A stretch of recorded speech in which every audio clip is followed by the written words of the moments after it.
So die eerste ritueel, julle kan sien daar, dit was die tempelplatform, hoe in die tyd van Jesus gelyk het. Die teksgedeelte speel op daardie tempelplatform af, en al die feesgeleenthede het op daardie platform en om dit gebeur. Die eerste ritueel was iets waarvan ons baie hou, kamp.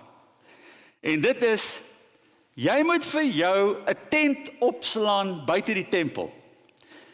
En deur die hut op te slaan, loofhuttefees, Sukkot, herinner we ons aan die feit dat God vir 40 jaar in die woestyn, waar daar geen tuiste was nie, vir ons 'n tuiste geskep het.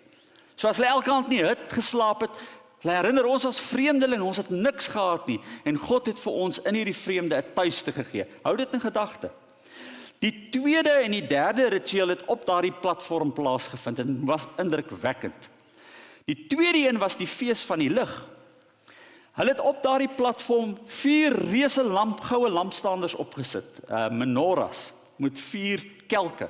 En dit het in die aand gebrand.